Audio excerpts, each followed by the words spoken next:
معزز سامعین کرام، صدر مجلس، حکم صاحبان، السلام علیکم ورحمۃ اللہ وبرکاتہ۔ اللہ تعالیٰ نے قرآن کریم میں اہل ایمان کے لیے رہنمائی، ہدایت اور نصیحت کے انمول خزانے رکھے ہیں۔ آج کے اس درس قرآن میں ہم سورۃ البقرہ کی 2 مبارک آیات 261 اور 262 پر غور کریں گے۔ یہ آیات انفاق فی سبیل اللہ کی اہمیت اور اس کے انفرادی و سماجی اثرات کو نہایت بلیغ اور جامع انداز میں بیان کرتی ہیں۔ اللہ تعالیٰ قرآن کریم میں ارشاد فرماتے ہیں، اعوذ باللہ من الشیطان الرجیم، بسم اللہ الرحمن الرحیم، مثل الذین ينفقون اموالهم فی سبیل اللہ كمثل حبة انبتت 7 سنابل في كل سنبلة 100 حبة واللہ یضاعف لمن یشاء واللہ واسع علیم۔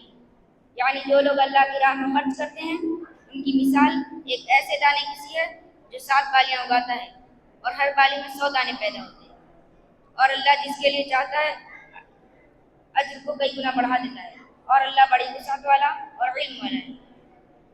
یہاں اللہ تعالیٰ نے نہایت حسین تشبیہ دی ہے، جیسے ایک بیج سے 7 بالیاں اور ہر بالی میں 100 دانے پیدا ہوتے ہیں، ویسے ہی اللہ کی راہ میں خرچ کیا گیا ایک چھوٹا سا عمل کئی گنا بڑھ کر اجر و ثواب میں تبدیل ہو جاتا ہے۔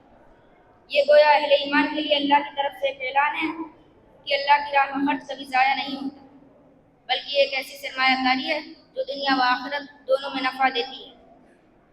اس کے بعد اللہ تعالیٰ ارشاد فرماتے ہیں، الذین ينفقون اموالهم فی سبیل اللہ ثم لا يتبعون ما انفقوا منا ولا اذى لهم اجرهم عند ربهم ولا خوف علیہم ولا هم يحزنون۔ یعنی جو لوگ اللہ کی راہ میں خرچ کرتے ہیں اس کے بعد نہ احسان جتاتے ہیں اور نہ کسی کو ایذا دیتے ہیں، ان کے لیے ان کا جو ان کے رب کے پاس ہے، ان پر نہ کوئی خوف ہوگا اور نہ ہی وہ غمگین ہوں گے۔ یہاں ایک اہم اخلاقی نقطہ واضح کیا گیا ہے کہ اصل نیکی وہ ہے جو خلوص کے ساتھ ہو۔ اگر کوئی شخص صدقہ دے کر بار بار یاد دلائے یا لینے والے کی عزت نفس مجروح کرے تو اس کی نیکی ضائع ہو جاتی ہے۔ سماجی و معاشرتی پہلو، نمبر 1، غربت کے خاتمے کا ذریعہ۔ اسلامی تعلیمات کے مطابق مال و دولت صرف ذاتی عیش و آرام کے لیے نہیں ہے، بلکہ ایک اجتماعی امانت ہے۔ اگر ہر صاحب حیثیت مسلمان اپنی دولت کا کچھ حصہ اللہ کی راہ میں خرچ کرے تو معاشرے سے بھوک اور غربت کا خاتمہ کیا جا سکتا ہے۔ نمبر 2، سماجی انصاف اور مساوات۔ انفاق کا اصل مقصد یہ ہے کہ مال و دولت صرف چند ہاتھوں میں محدود نہ رہے، بلکہ پورے معاشرے میں عدل و انصاف کے ساتھ تقسیم ہو۔ جب یہ اصول اپنایا جاتا ہے تو امیر و غریب کے درمیان فاصلے کم ہو جاتے ہیں۔ نمبر 3، محبت اور اخوت کا فروغ۔ جب کوئی شخص کسی ضرورت مند کی مدد کرتا ہے تو اس سے دلوں میں محبت پیدا ہوتی ہے، معاشرتی تعلقات مضبوط ہوتے ہیں اور دشمنیاں ختم ہوتی ہیں۔ یہ معاشرے کو امن و سکون کی راہ پر گامزن کرتا ہے۔ نمبر 4، عزت نفس کا احترام۔ قرآن بار بار یہ تعلیم دیتا ہے کہ مدد اس انداز سے کریں کہ لینے والے کی عزت نفس محفوظ رہے۔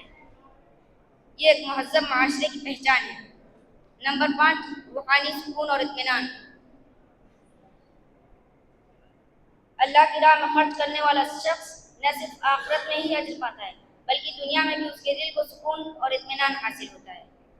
معزز حاضرین، آج ہمارا معاشرہ بھوک، غربت، بے روزگاری اور محرومی کا شکار ہے۔ لوگ روزانہ کی بنیادی ضرورتیں پوری کرنے کے لیے بھی ترس رہے ہیں۔ ایسے وقت میں اگر ہم قرآن کی ان تعلیمات پر عمل کریں، اپنی دولت کا کچھ حصہ اللہ کی راہ میں خرچ کریں اور یہ عمل خلوص نیت کے ساتھ ہو تو ہمارا معاشرہ یقیناً ایک مثالی اور خوشحال معاشرہ بن سکتا ہے۔ یاد رکھیے، انفاق فی سبیل اللہ کوئی وقتی یا جزوی عمل نہیں بلکہ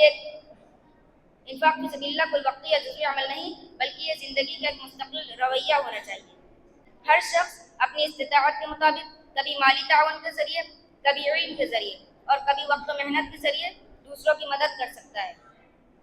اللہ تعالیٰ سے دعا ہے کہ ہمیں قرآن کی ان آیات پر عمل کرنے کی توفیق عطا فرمائے۔ آمین۔ وآخر دعوانا الحمدللہ رب العالمین۔ السلام علیکم۔